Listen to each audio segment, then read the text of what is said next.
Hola, muy buenos días. Un cordial saludo a todos quienes nos acompañan. Mi nombre es Abraham Osvaldo Valencia Flores, profesor adscrito a la presidencia del decanato del IPN. Eh, a nombre del maestro Modesto Cárdenas, presidente del decanato, les enviamos un cordial saludo. En el marco de la Feria Virtual del Libro y la Cultura del IPN, dirigida por la Dirección de Bibliotecas y Publicaciones, la presidencia del decanato tiene el honor de presentar al doctor Gerardo Herrera Corral, quien nos hablará de la participación mexicana en el Gran Colisionador de Hadrones en Ginebra, Suiza. El doctor Herrera tiene un gran currículum, una gran trayectoria.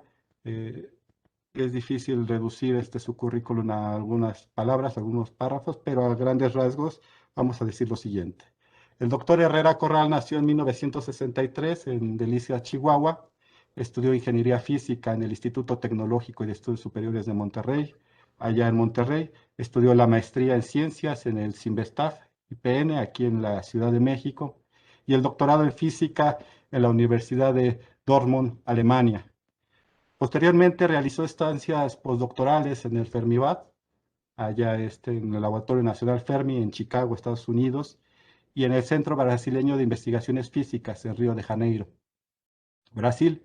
Ha sido investigador en el DESI, o Ciclotrón Alemán de Electrones, con sede en Hamburgo, Alemania, y en el Centro Europeo de Investigaciones Nucleares, en el CERN, allá en Ginebra, Suiza. Coordinó uno de los proyectos aprobados en México de la Iniciativa Científica del Milenio en el 2001, apoyado por el Banco Mundial. Ha escrito más de 400 artículos de investigación especializados en el área de física de partículas elementales. Además, el doctor Herrera es reconocido por su participación en importantes proyectos de alcance mundial, así como por su extenso trabajo de divulgación científica. Ello al trabajar y constantemente por trasladar los mayores avances científicos de la humanidad que se tienen en su área a un lenguaje accesible a la mayoría de los mexicanos, a la mayoría este, de los, de la población en general.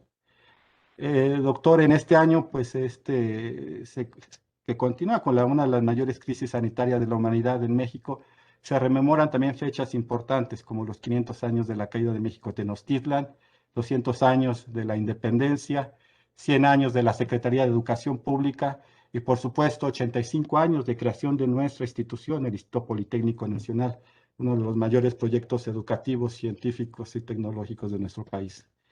Son fechas importantes porque nos hablan también del desarrollo de la ciencia, educación y cultura mexicana y una forma de entender el mundo desde México.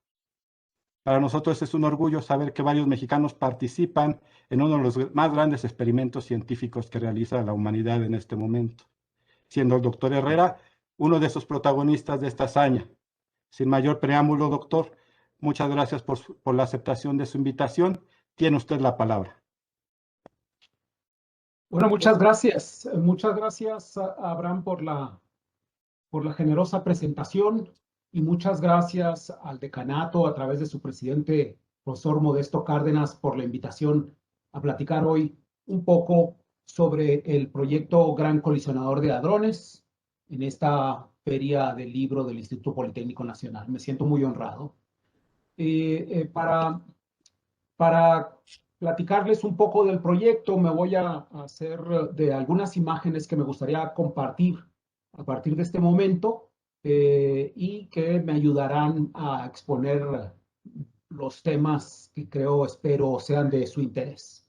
Entonces, en este momento ya deben tener ustedes ahí la portada de mi presentación, que se titula El Gran Colisionador de Hadrones, el experimento más grande de todos los tiempos, sus hallazgos y los misterios por descubrir. He colocado ahí la presentación. En la presentación, esta animación que de alguna manera, y como ustedes verán, tiene mucho que ver con la imagen que nos hemos hecho de la naturaleza, mundo, de todo lo que nos rodea. Una imagen enmarcada en una teoría de campos que en 2 dimensiones nos podemos imaginar muy bien cómo se muestra ahí, como una cantidad fluctuante en las 3 dimensiones del espacio y del tiempo. Pues bien, mi presentación consta de 3 partes. Por un lado, hablaré muy brevemente de la máquina la máquina que ha hecho posibles los descubrimientos. En una segunda parte he dado la tarea de resumir solamente algunos de los hallazgos más importantes que se han llevado a cabo en los últimos 12 años en que ha estado funcionando el proyecto Gran Colisionador de Hadrones, y finalmente en los misterios por descubrir, lo que tenemos aún por delante en los seguramente 10 o 12 años más que le quedan de vida a este grandioso proyecto de la física experimental de altas energías. Comienzo pues hablando sobre la máquina. Se trata de un acelerador de partículas, el Gran Colisionador de Hadrones, la máquina de investigación científica más grande y más compleja jamás antes construida. Es un acelerador de partículas que se encuentra en un túnel gigantesco por debajo del nivel del suelo, entre 100 y 170 metros por debajo de la superficie, en un túnel que tiene aproximadamente 4 metros de diámetro. Este anillo es gigantesco, tiene un diámetro de casi 9 kilómetros, lo que le da una circunferencia de casi 28 kilómetros. Se encuentra en el Centro Europeo de Investigaciones Nucleares, el Centro Europeo de Investigaciones Nucleares que se encuentra en Ginebra, en Suiza, y que fue creado hace ya casi 70 años después de la guerra en 1954. Es entonces un proyecto europeo en el que se participan países de todo el mundo, aunque el núcleo que de alguna manera hospeda al laboratorio es el de las naciones europeas, que como podremos ver acá, juegan un papel fundamental en el financiamiento y en la propuesta de los proyectos hacia futuro. Aquí podemos ver una caricatura del túnel, que les decía tiene casi 9 kilómetros de diámetro. En este gigantesco anillo hay puntos específicos en los que se han colocado experimentos. En el punto 1 se encuentra el experimento Atlas, en el punto 2 el experimento Alice, en el punto 5 se encuentra el experimento CMS, que también hospeda a 2 estaciones de un experimento más pequeño que se llama Totem. Finalmente, en el punto 8 se encuentra el experimento LHCb, junto con otros experimentos pequeños como el LHCb y el MUEDA. Este anillo, les decía, se encuentra cerca de Ginebra, a unos 6 kilómetros de la ciudad. Como podemos ver aquí, el lago Le Mans en esta vista aérea. El laboratorio se encuentra aproximadamente 6 kilómetros, muy cerca del aeropuerto internacional, y esta línea naranja representa la frontera entre los dos países, entre Suiza y Francia, de manera tal que el Laboratorio Europeo de Investigaciones Nucleares está en el corazón de Europa, cerca de los Alpes suizos y en el valle que se forma con los Jura, con esos montes Jura, que también forman parte de la geografía de esta región. Una parte fundamental del acelerador de partículas es esto que vemos aquí. Es un dipolo que está formado con bobinas superconductoras que vemos en la parte más cercana de la cámara de vacío. Vemos dos haces, un haz de protones que viaja en una dirección y el otro que viaja en la dirección contraria, y que están siendo confinados y son dirigidos, doblados por estas bobinas superconductoras hechas de una aleación de niobio titanio que operan en su estado superconductor a una temperatura extremadamente baja de 1.9 grados Kelvin, es decir, sobre el cero absoluto. Una parte fundamental del dipolo son las abrazaderas de fierro capaces de contener a todas las componentes del dipolo, que generan fuerzas repulsivas extraordinarias cuando se hace circular corriente por las bobinas, con una cámara de vacío y conductos de helio líquido. Estos dipolos logran campos magnéticos aquí en el interior del orden de 8.3, 8.5 teslas, que son los campos magnéticos más intensos que se pudieron lograr en la época. Actualmente los dipolos han alcanzado hasta 16 teslas, por supuesto, pero en su momento, en los años 80, cuando se pensó y se planeó la construcción de este acelerador, la posibilidad de tener un dipolo de 8.3 teslas parecía imposible. La idea de esta máquina es llevar a los haces de protones a colisionar, a producir choques, como se muestra en esta animación, con haces de protones que circulan en direcciones opuestas y que se encuentran en esos 5 puntos del anillo para producir los choques más violentos jamás antes logrados. El interés del laboratorio entonces es observar qué es lo que ocurre en esos choques. Y aquí les muestro unas imágenes del Centro Europeo de Investigaciones Nucleares, como se ve desde la ventana de la biblioteca y la ciudad de Ginebra. Hago esto para que no quede solamente las imágenes de los laboratorios, de los instrumentos, y que se vea también el marco cultural, arquitectónico y de la naturaleza que rodea al laboratorio. Con esta fotografía de ese edificio que se ha vuelto el icono del Centro Europeo de Investigaciones Nucleares, el globo de la ciencia, y con la fotografía de una biblioteca extraordinaria que está permanentemente abierta, con los hostales que dan servicio a los investigadores que vamos de todas partes del mundo a hacer los experimentos. Los colisionadores de protones cumplen este año su 50 aniversario. Fue ahí, en el Centro Europeo de Investigaciones Nucleares, donde se inventó y se construyó el primer colisionador de protones, que se llamaba ISR, por sus siglas en inglés, Intersecting Storage Rings. Y como ustedes pueden ver de la fotografía, el primer colisionador de protones tenía las cámaras de vacío en cruce, como se muestra aquí. Es decir, los haces de protones se encontraban en este punto que estoy señalando con el cursor a un ángulo de 15 grados aproximadamente. En 2011 se celebraron los 40 años de este gran invento, que es el precursor del gran colisionador de hadrones, y ahora 2021, en enero pasado, celebramos los 50 años de los choques protón contra protón. Es en ese marco histórico que se incrusta el gran colisionador de hadrones, el acelerador que lleva a los haces de protones a colisionar ya no con 15 grados de apertura en ángulo de los haces, sino con tan solo 300 microradianes. Es decir, los haces se cruzan con tan solo 0.01 grados en sus direcciones opuestas. El gran colisionador de hadrones ha construido los haces de protones más intensos y también los de menor espesor. El haz de protones que tiene aproximadamente el espesor de un cabello, el espesor que tiene un cabello que mide alrededor de 60 micras y una longitud de 30 centímetros, se adelgaza de manera extraordinaria al llegar al punto de interacción para alcanzar tan solo 16 micras al momento de colisionar.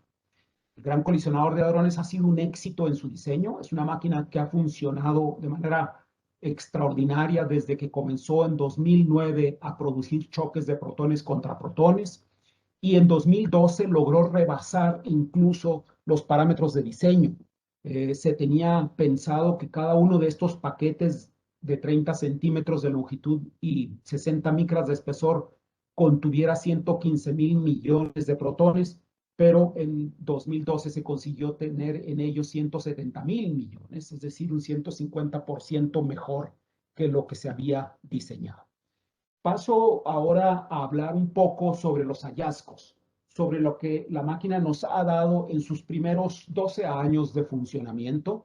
Y por supuesto no puedo entrar en todos y cada uno de ellos, son abundantes, son miles de publicaciones científicas las que se han producido durante este tiempo.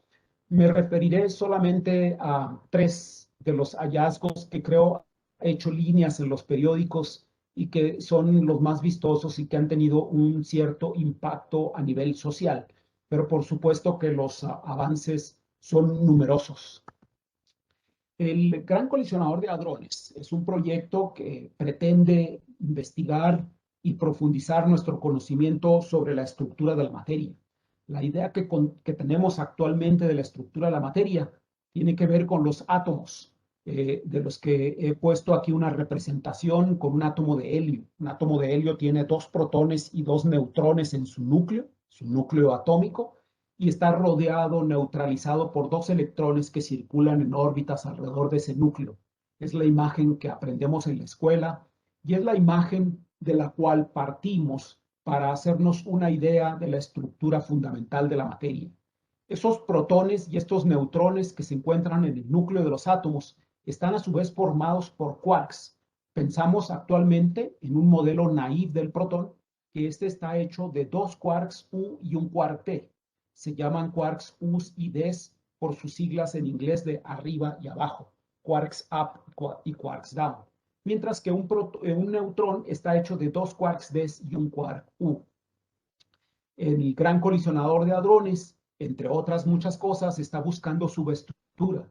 Queremos saber si esos quarks que forman a los protones están a su vez formados por algunas entidades más pequeñas.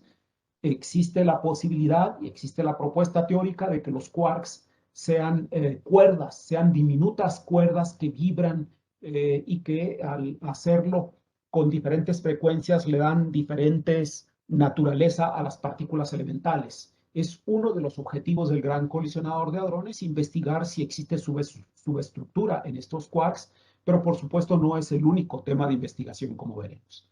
De manera tal que los experimentos que se encuentran en la gran máquina, en el gran colisionador de hadrones, están abocados a entender la estructura de la materia, cuáles son las componentes fundamentales, las fuerzas que las unen y las desunen, y con esto también entender mejor el origen mismo del universo. Actualmente contamos con un modelo que se conoce como modelo estándar, en el que hemos descrito muy exitosamente los fenómenos de la naturaleza y del mundo microscópico.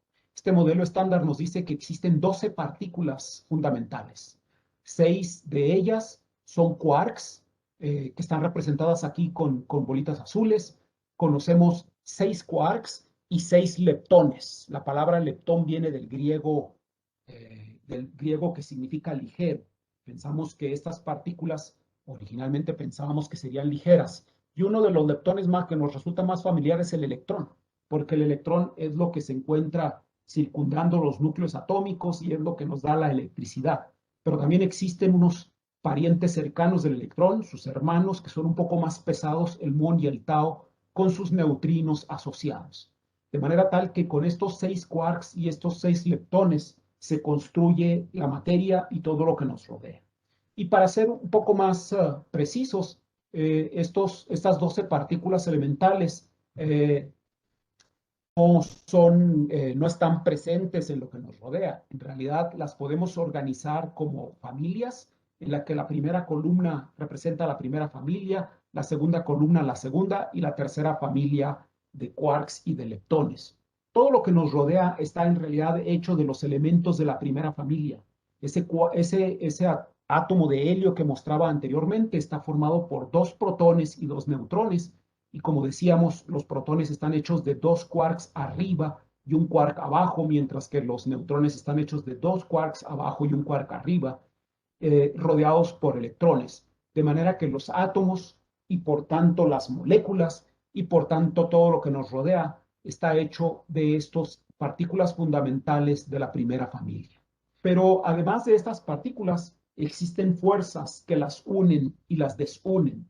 Y existen 4 fuerzas en la naturaleza, pero el modelo estándar del mundo microscópico da cuenta de 3 de esas interacciones. Una es la interacción electromagnética, que es mediada por una partícula que conocemos como fotón. Los fotones son la parte esencial de la luz y aparte de manifestarse naturalmente como luz, como algo que nos da colores y que percibimos con nuestros ojos, el fotón también es el que media la interacción electromagnética. Es lo que hace posible que los protones y los electrones se atraigan. Es una partícula que media esa fuerza, esa interacción. Además de el fotón, existe el gluón. El gluón, del inglés glue, que significa pegamento, media la interacción fuerte y es la encargada de que los quarks se atraigan para formar a los protones y a los neutrones. Y además de eso existen otras 3 partículas, el W más y el W menos, junto con el Z0, que son las partículas mediadoras de la interacción débil. Sabemos que estas 3 interacciones se pueden unificar en un solo marco y es uno de los objetivos y metas de la física de partículas elementales, entender todo esto de una manera congruente y unificada. Estas tres interacciones, la interacción electromagnética, la interacción débil y la interacción fuerte, entendidas en un solo marco de conceptos. Hasta hace poco teníamos la idea de que debía existir una partícula adicional a la que conocemos como Higgs. Fue precisamente en el Gran Colisionador de Hadrones donde se la encontró por primera vez. El Higgs no es una partícula de fuerza ni es una partícula de materia. El Higgs es una partícula distinta que interacciona con estas otras para comunicarles una inercia, para comunicarles una resistencia al movimiento. Y es precisamente aquí, en el Gran Colisionador de Hadrones, cuando el 4 de julio del 2012 se logró por fin detectar a esta hipotética partícula. Decimos los físicos que el 4 de julio del 2012 es un día histórico, porque con esto se completó el esquema de las partículas elementales del universo. Y es algo que celebramos y que fue motivo del Premio Nobel en 2013 para los físicos teóricos que habían propuesto la existencia de este campo, el campo de Higgs, en los años 60. Pero, ¿qué es el campo de Higgs? Los físicos hacemos una distinción entre el mecanismo del Higgs y el Higgs mismo. El mecanismo de Higgs es aquel procedimiento que realiza la naturaleza para darle una resistencia al movimiento de las partículas, para comunicarles masa. Nos podemos imaginar a las partículas elementales como moviéndose en un campo formado por el Higgs, y al interaccionar con ese campo de Higgs, eso le comunica una cierta resistencia a moverse, y a eso le llamamos mecanismo de Higgs. En realidad, la manera más estricta, más rigurosa de entender al Higgs es como un campo, como una cantidad que lo permea todo, que está en todas partes y que tiene diferentes valores en diferentes lugares, como un campo fluctuante que está representado aquí como si fuera una sábana, pero que en realidad tiene una estructura tridimensional y cambia en el tiempo. El campo de Higgs entonces es algo que podemos representar con valores numéricos en diferentes lugares del espacio. Aquí he colocado diferentes circulitos para representar la diferente intensidad que está cambiando en todas partes del espacio al campo de Higgs. Estas bolitas azules representan pues al campo de Higgs, y aquí podemos ver a una partícula que viaja en el espacio a través de ese campo.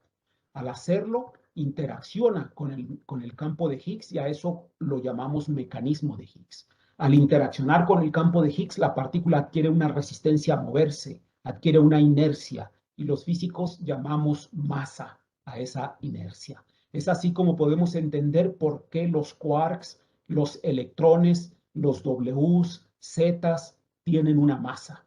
Los fotones no tienen una masa porque no interaccionan con este campo de Higgs. ¿Y cómo podemos confirmar estas ideas? Pues uno de los propósitos del Gran Colisionador de Hadrones es llevar a los protones a chocar con otros protones a una energía extraordinaria. Toda esa energía se deposita aquí, en un punto, en el punto de interacción, y al hacerlo excita al campo de Higgs. Decimos entonces que una buena cantidad de la energía que llevan los protones se deposita en el vacío, se deposita en ese campo de Higgs, que forma entonces un grumo que viaja y que termina por decaer, por ejemplo, en dos fotones. Este sería el Higgs mismo. Pensamos que el Higgs decae en dos fotones, pero que también lo hace de otras maneras, no solamente en dos fotones. Este decaimiento en dos fotones es uno de los que ya fueron observados en el Gran Colisionador de Hadrones, y sabemos hoy que después de la colisión de dos protones, cuando el campo de Higgs se excita para formar este grumo, el Higgs que aparece súbitamente se desintegra en tan solo 0.1 septosegundo. Es decir, viaja una cantidad extraordinariamente pequeña que ustedes pueden ver aquí, un punto seguido de 13 ceros y luego después un 3. Esto equivale a 30 Fermis, es decir, 30 por 10 a la menos 15 metros es la distancia que el Higgs puede viajar antes de desintegrarse en, por ejemplo, 2 fotones, ¿no? El Higgs decae en 2 fotones después de viajar una distancia extraordinariamente corta con un tiempo de vida extraordinariamente efímero. Y esta es una animación que nos muestra al haz de protones que se produce en un acelerador lineal que luego lo inyecta en 2 etapas, aceleradores circulares que van aumentando la energía de los protones para pasar finalmente al superproton síncrotron que los lleva hasta una energía de 450 gigaelectronvolts antes de inyectarlos al gran túnel del que hablábamos hace rato y llevar a los protones a entrar en esta gran máquina que es el gran colisionador de hadrones. Una vez ahí, los protones son llevados a la más alta energía jamás lograda, dan círculos en este anillo gigantesco. Ahí podemos ver a los protones formados por 3 quarks que viajan a una velocidad muy cercana a la de la luz para eventualmente encontrarse en uno de los puntos de interacción. Y ahí, en uno de los puntos de interacción, eventualmente uno de los choques producirá una gran cantidad de partículas y eventualmente 2 que aparecen back to back. Decimos los físicos que aparecen como 2 depósitos de energía en un instrumento al que conocemos como calorímetro. Y esta es la señal inequívoca de que se han producido 2 fotones y que los 2 fotones han salido en direcciones contrarias y que cuando uno junta sus trayectorias vienen del punto de interacción, cuando uno suma sus energías equivale justamente a la energía que tiene el Higgs, a la masa que tiene el Higgs. Una manera como nos podemos imaginar al campo de Higgs está representado artísticamente aquí. Es una fluctuación del campo que permea todo el espacio y que se condensa por 15 septosegundos para recorrer una distancia extremadamente corta antes de desintegrarse. Es una manera artística de imaginarse al fenómeno del Higgs, pero esta es la verdadera y la auténtica historia de la colección de datos. Aquí vemos cómo desde 2010 se comenzó a acumular una gran cantidad de choques para ir juntando aquellos eventos progresivamente que iban formando una distribución.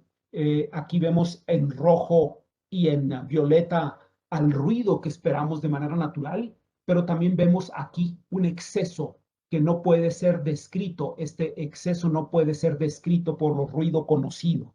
Es la única manera de explicar este exceso de eventos es con la aparición de una señal que nos delata a la presencia de una partícula con una masa de 125 gigaelectronvolts.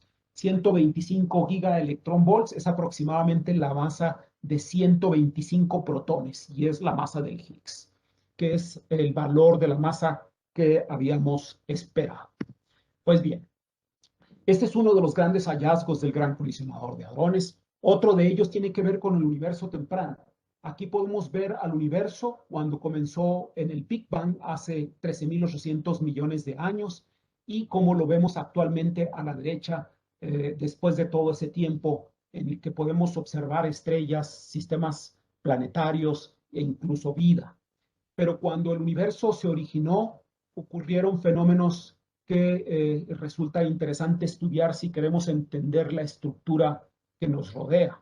Y uno de ellos debió haber ocurrido cuando el universo tenía entre 1 y 10 microsegundos, en esta etapa muy temprana. Habían pasado tan solo 1 o 10 microsegundos cuando el universo generó quarks, gluones, electrones y partículas elementales que formaron un plasma, algo que conocemos como el plasma de quarks y de gluones. La máquina gran colisionador de hadrones nos permite recrear el Big Bang en pequeños Big Bang en el laboratorio y este es el objetivo del experimento ALICE, del que vemos aquí una fotografía aérea. Este es el punto 2 y en este edificio en particular que estoy señalando, ahí se encuentra una fosa, un hoyo que nos lleva hasta la caverna a más de 100 metros de profundidad, a esta gigantesca caverna en la que se encuentra el experimento ALICE que podemos ver en esta fotografía. En este experimento ALICE, que es otro de los experimentos del gran colisionador de hadrones, se pretende recrear por un instante al Big Bang y llegar hasta los primeros microsegundos para ver cómo era el universo en esa etapa. A mí me gustaría decir que México ha participado en este experimento por más de 25 años y que durante ese tiempo los mexicanos hemos diseñado y construido 3 detectores que están aquí señalados. Uno de ellos es AD, que se encuentra a 17 y 19 metros del punto de interacción que se encuentra en el centro de este aparato. AD fue diseñado, construido y operado por un grupo de mexicanos del CINVESTAB y de la Universidad de Sinaloa, pero también participamos en el diseño y la construcción del detector B0 que se encuentra a 3 metros del punto de interacción, en una cooperación entre el CINVESTAB y la UNAM, y también en el detector de rayos cósmicos, que son estas barras que se encuentran cubriendo a todo el detector para poder vetar a la radiación cósmica que llega incluso a estas profundidades del subsuelo. El detector de rayos cósmicos fue construido en colaboración del CINVESTAB con la Universidad de Puebla y la UNAM. Estos 3 dispositivos han sido sustituidos ahora. Estos son este es un esquema del detector ALICE. Ustedes ven aquí el tamaño de una persona. Es un gigantesco aparato con más de 12 metros de altura y alrededor de 30 metros de largo. Y estos son los instrumentos en los que México ha participado y con los que ha contribuido a los 19 instrumentos que forman al experimento ALICE. En 2018, el experimento decidió hacer actualización a los detectores y México ahora acaba de instalar una nueva versión del experimento del detector AD, que ahora se llama FDD. Acabamos de instalar la segunda estación, que es esta de aquí, hace unas semanas. De manera tal que en este momento ya tenemos las 2 estaciones de FDD instaladas. Tenemos una nueva versión del detector B0 Plus, que se encuentra a 3 metros del punto de interacción, y el grupo que antes participaba, de los que antes participaban en el detector de rayos cósmicos y la UNAM se han involucrado también en el diseño de las fuentes de voltaje y de corriente para uno de los detectores más importantes de ALICE, que es la TPC, una cámara de proyección temporal. Esta es una fotografía que a mí me gusta mucho porque muestra las partes del detector y muestra el evento en la colisión de protones contra protones. Estas líneas que vemos aquí de colores representan a las partículas que se han producido en la colisión y cada color representa una identidad distinta. Por ejemplo, las líneas verdes representan a los muones.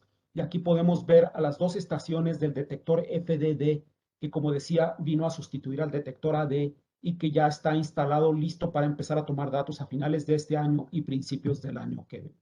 En la colisión de iones pesados, que podemos ver aquí, los iones de plomo, que son átomos de plomo desnudos, alcanzan velocidades ultrarrelativistas y al chocar se produce una gran cantidad de radiación que debemos medir y caracterizar para reconstruir el evento completo. Lo que queremos es que en el instante mismo de la colisión se generan temperaturas extraordinariamente altas y densidades de materia como las que existían en el universo temprano. Hemos logrado crear en ALICE este plasma de quarks y de gluones que podemos ver aquí, en esta nube que está siendo simulada ahí por una computadora. Los quarks y los gluones se encuentran en estado libre y este plasma que dura tan solo unos femtosegundos y que tiene un tamaño diminuto, pues representa el estado del universo cuando éste tenía entre 1 y 10 microsegundos de edad. Para que ustedes se den una idea, es tal la densidad de este plasma que si pudiésemos generar 1 centímetro cúbico de este plasma, pesaría 40,000 millones de toneladas. Por supuesto que lo que logramos producir en la colisión de iones pesados es tan solo una brizna extremadamente pequeña de esta sustancia primordial. Hemos encontrado en el experimento ALICE, en el estudio que hemos realizado durante todos estos años, que este plasma de quarks y gluones se comporta como un líquido perfecto. Es decir, que nuestro universo proviene de un líquido que no presenta una gran resistencia a fluir. Sí tiene una resistencia y es la mínima que establece la mecánica cuántica. Y a esos líquidos los conocemos los físicos como líquidos perfectos. Eso tiene unas consecuencias importantes para nuestra concepción del origen y evolución del universo, en las que en este momento no puedo ir por cuestiones de tiempo. Finalmente, un tercer hallazgo tiene que ver con la estructura misma de la materia. Nosotros sabemos que la materia, los quarks, se organizan en arreglos de 2 y de 3, a los que llamamos mesones y bariones. Esta es la materia ordinaria. El protón es un ejemplo de los bariones, pero también existen piones y kaones que nos resultan familiares y que son arreglos de un quark y de un antiquark. Pero también tenemos la idea de que deben existir arreglos de más quarks. No existe ninguna prohibición en la naturaleza para que existan arreglos de 4 quarks, a los que llamaríamos tetraquarks, o de 5 quarks, para llamarlos pentaquarks o hexaquarks. Y uno de los experimentos del Gran Colisionador de Hadrones, el experimento LHCb, se ha dado a explorar el universo microscópico para buscar estos estados de la materia que resultaban desconocidos. Aquí nuevamente pongo a un ejemplo de los mesones, que es el pión, es una familia que es familiar, es una partícula que nos resulta familiar.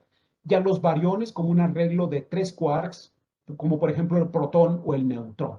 Estos son arreglos de quarks conocidos, pero el tetraquark es una nueva especie y esto ha sido descubierto en el experimento LHCb. En particular, este tetraquark es un arreglo de 2 quarks B y U con 2 antiquarks anti-S y anti-D, al que se le ha llamado X5568. Pero no es el único. Hace apenas unos días que el LHCb anunció un estado más, al que lo llamó TCC+, que es el que decae en 2 partículas D0 y D0, que son conocidas, que nos resulta familiar, y un pión. A este tetraquark, entonces, se lo ha estudiado y se ha podido ver que está formado por 2 quarks en canto y 2 antiquarks. Un antiquark arriba y un antiquark abajo. Así como estos, el LHCb ha descubierto otros muchos nuevos estados de la materia.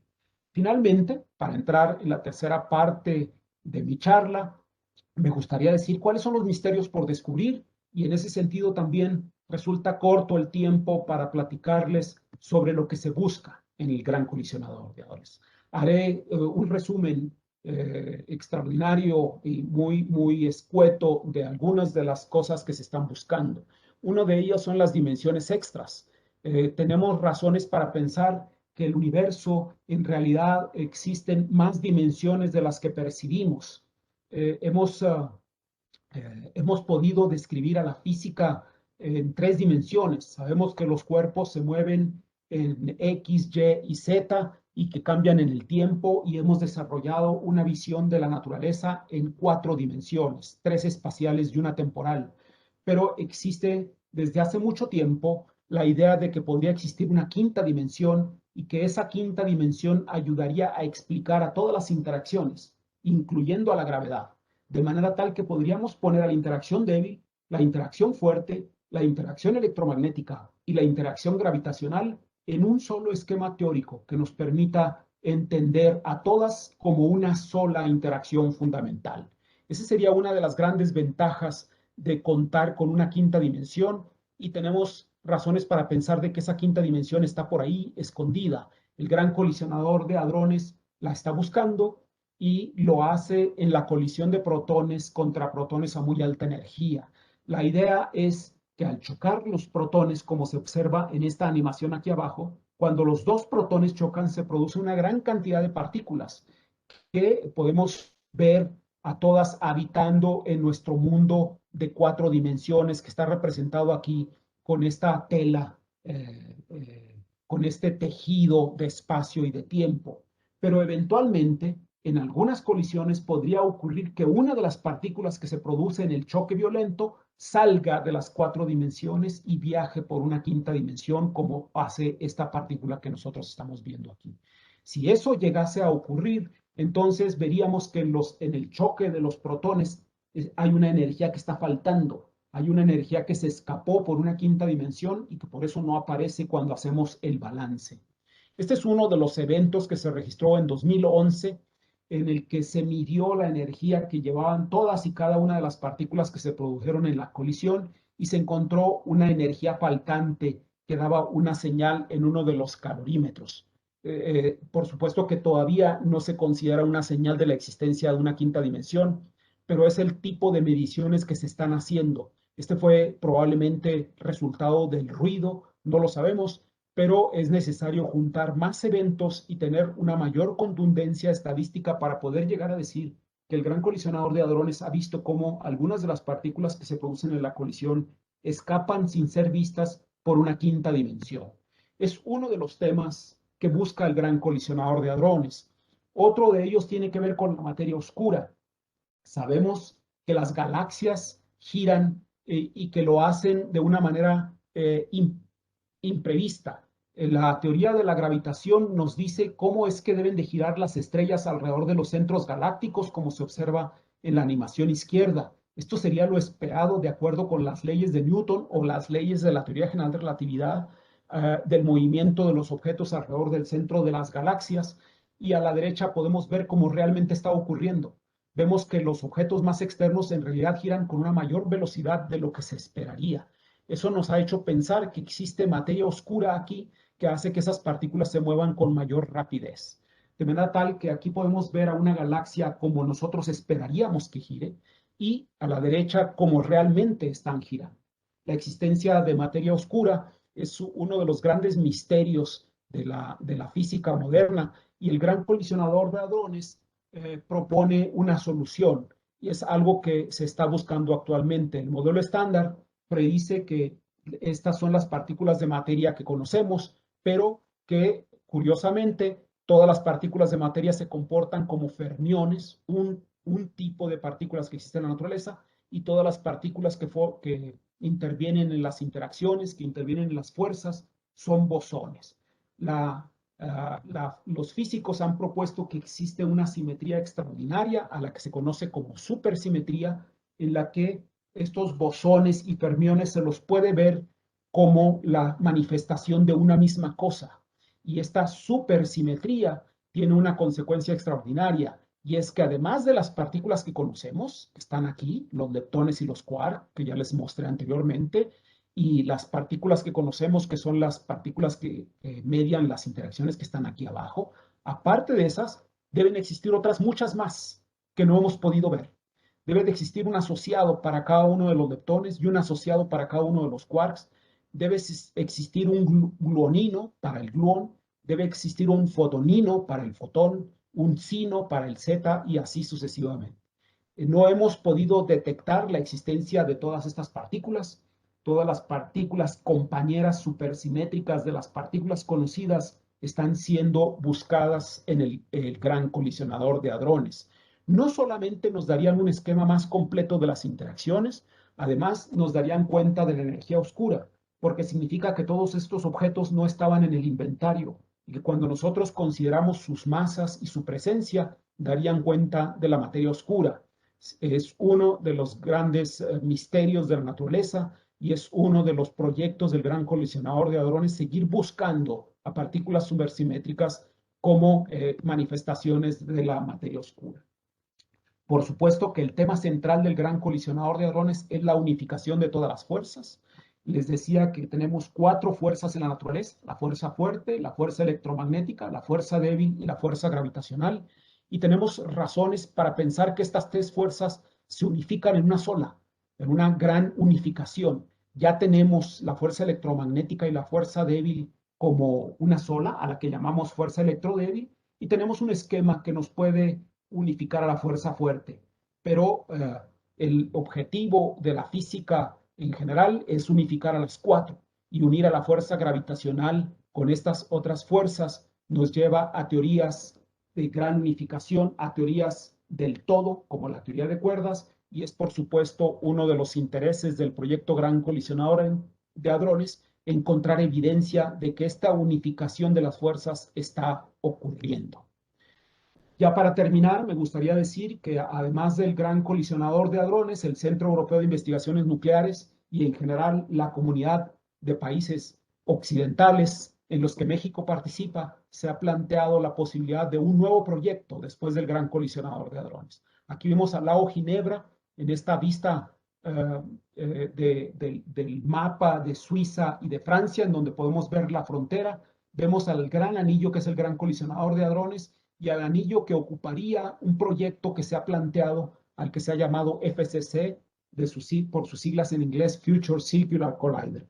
El FCC sería el próximo gran acelerador de partículas en caso de que sea aprobado. Sería un acelerador que llegaría a tener entre 80 y 100 kilómetros de perímetro. Ustedes pueden ver cómo se ve el Gran Colisionador de Hadrones en comparación con este gigantesco acelerador. Este es un proyecto que todavía no ha sido aprobado, pero que de serlo empezaría a ser construido por allá en 2035 para empezar a operar en 2040-2045. Es un acelerador que llevaría los protones a una energía de 100 teraelectronvolts. Esto es entre 7 y 8 veces la energía que actualmente tienen los protones en el Gran Colisionador de Hadrones. Aquí vemos al acelerador más grande del mundo actualmente, y este es el anterior que se encontraba en los Estados Unidos en Fermilab, donde tuvimos la oportunidad de trabajar también en los años 90. Y esta es la comparación de los tamaños de los tres aceleradores, del Tevatron, el inmediato anterior al Gran Colisionador de Hadrones, que está representado aquí con azul, y cómo se vería en comparación con el FCC.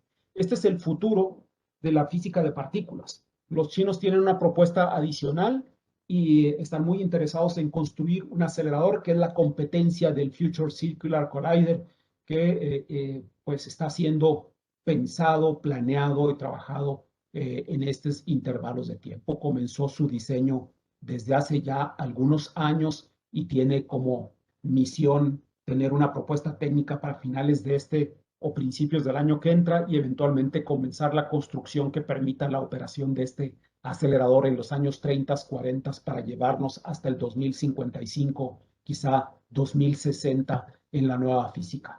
Con esto termino. Yo agradezco mucho su atención. Espero que les haya dado una visión general de lo que es el proyecto Gran Colisionador de Hadrones, de algunos de los hallazgos más importantes en los últimos años y de los temas de interés que están por venir en los próximos 10 o 12 años de operación del proyecto. Muchas gracias.